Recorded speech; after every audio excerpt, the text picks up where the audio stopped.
So, good day everyone. Most especially to our instructor, Denise Iana Parungaw, good day. By the way, I am Maribel Ilondo, BS Criminology 2, Section B. So, for today's video, I am going to report the Chapter 5 of our book, Community-Based Correction. And my chosen topic is all about parole, its condition, liability, and the principles of parole. So, let's start. First, we are going to define parole. What is parole? So, parole is just like conditional pardon. It refers to the conditional release of a convict from a correctional institution after he serves the minimum term of his prison sentence. It does not have the effect of extinguishing the criminal liability of the convict. So, in other words, parole is a conditional freedom for a prison inmate. So the prisoner or the person who has grant the parole, also called parolee. So get outs from behind bars, but has parolee means he gets out from behind bars but has to live up to series of responsibility. A parole doesn't follow the rules, risk going back into the custody. So, under the traditional parole system, parole is a privilege. Diba? Privilege for prisoner who seems capable of reintegrating into society. So, it is, although some criminal statutes carry a right to an eventual parole hearing, typically law don't absolutely guarantee parole itself. So, authorities retain the discretion to deny parole to prisoner deemed dangerous. So, often, a parole board that denies parole to a prisoner sets another parole hearing at the some latter point, sometimes after several years. So,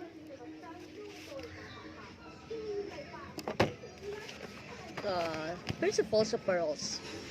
So, the government extends to the convicts a privilege by releasing them from prison before their full sentence is served. Second, the government enters a release contract with the convicts in exchange for their promise to abide by certain conditions. Third, convicts who violate the laws or conditions of parole can be returned to prison to complete the sentences.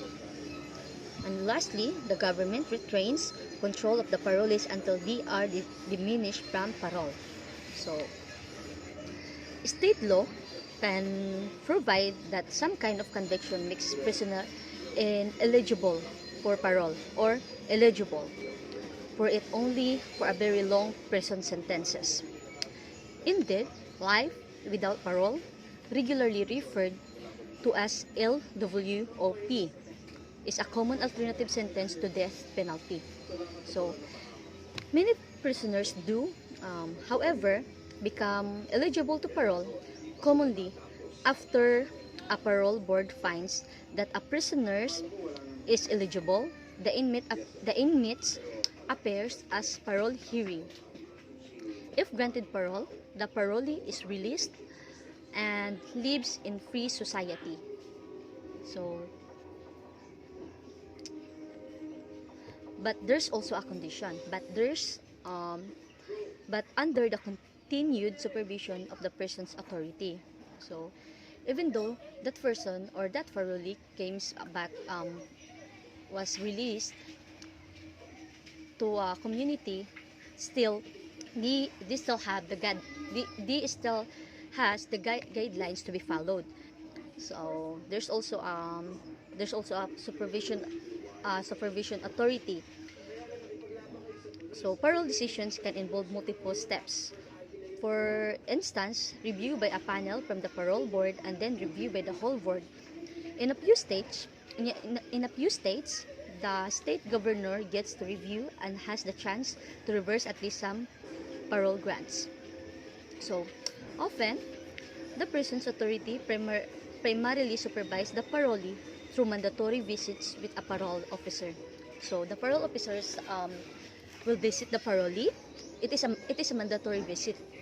Will visit the parolee and supervise the the parolee of everything they have done, they have does during the time during those times of his or her release to the society. So, state parole services, usually a branch of Department of Correction, may provide transitional services tailored to the parolee's needs, such as shelter in a halfway house or intensive mental health counseling. So, there's also a question, why parole? Why there's parole? So, parole is designed as an opportunity for a prisoner to transition back into society. Diba? The restriction on parolees are supposed to encourage good behavior after incarceration. In fact, even before prisoner gets out of custody, the possibility of parole gives them an inactive to avoid trouble. Parole also reduces prisons overcrowding, granting offenders who are considered unlikely to harm others and benefit of supervised in-life society. Parole helps the government try to cut down on the high cost of maintaining large prison population while keeping the population at large safe. So this is alternative way. This is an alternative way of rehabilitating, and this is an alternative way of imprisonment. So this is parole. The parole means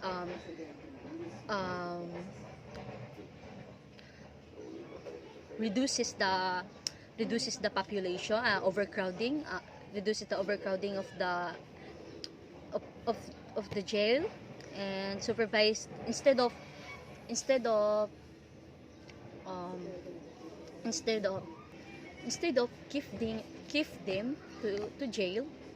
They release them, or they release someone or some convicted person to society.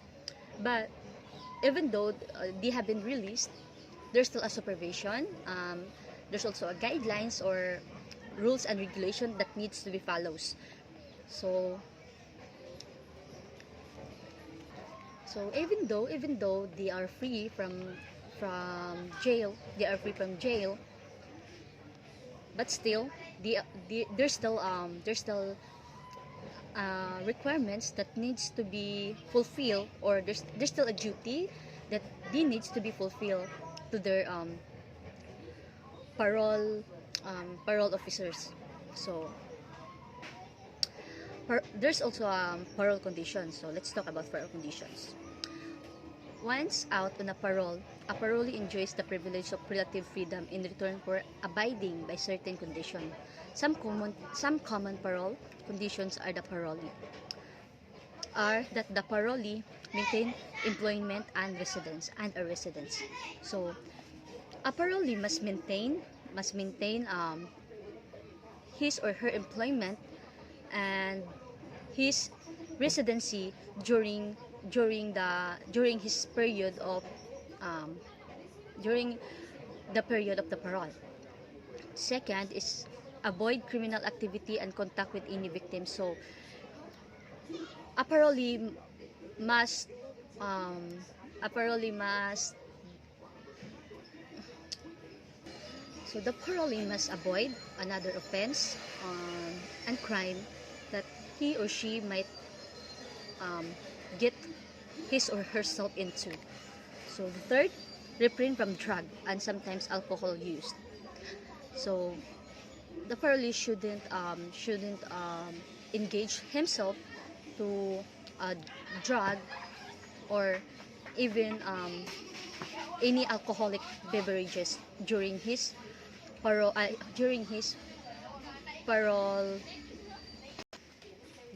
parole period. So third, they need to attend drug and alcohol recovery meetings and not leave a specified area without permission from the parole officer. So, everything they does must report to their parole officer. So, the parole officer so that the parole officer must know everything. So, under a typical parole system, the parolee is assigned a parole officer and must meet with that officer periodically.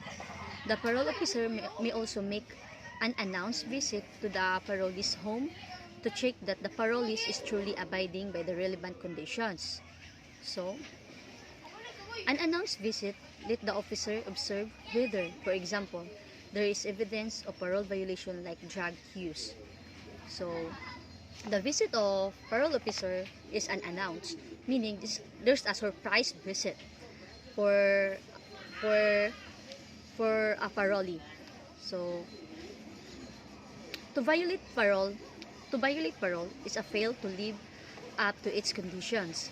The violation could be a bad act like committing a new crime or a failure to act like not getting the parole officer's permission to leave the country state before going out of town. So, a parolee cannot go out outside the country without asking or without asking permission from his or her parole officers. So, minor technical parole violation can land parolees back in prisons or in jail. At the same time, some of more minor violations such as prohibited alcohol use may cause the authorities to require something of the parolee rather than immediately commence back to prison proceedings. For instance, a parole officers might refer to parolee to substance abuse counseling. So, including, for example, AA meetings and required proof of attendance. If the parolee fails to comply with the requirements, or if the parole violation was serious enough, the authorities may begin hearing proceedings.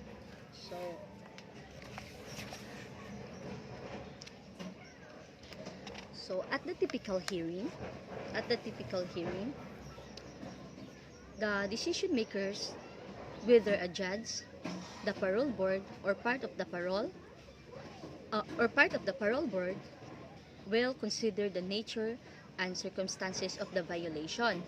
So, parole violation proceedings can involve multiple steps, such as hearing before a parole officer and then before the board itself.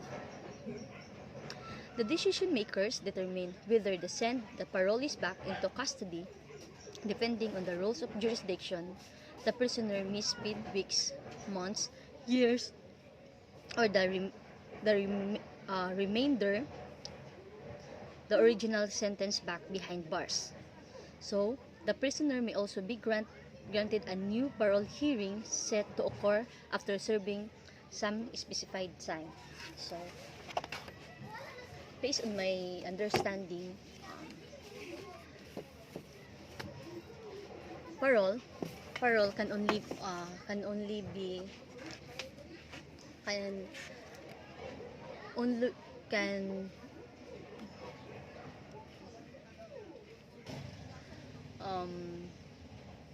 the person can avail, or the availability of the parole,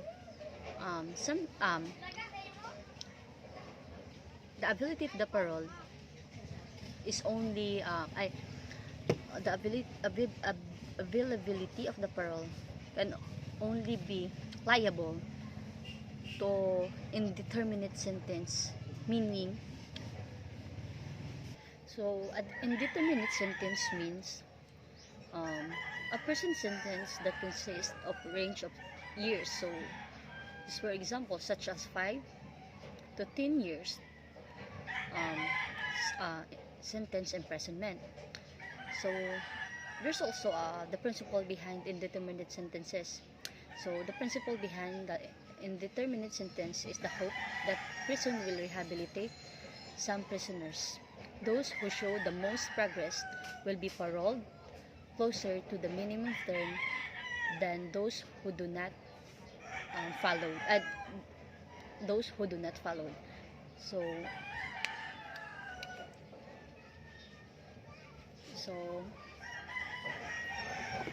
that would that was the end of my topics.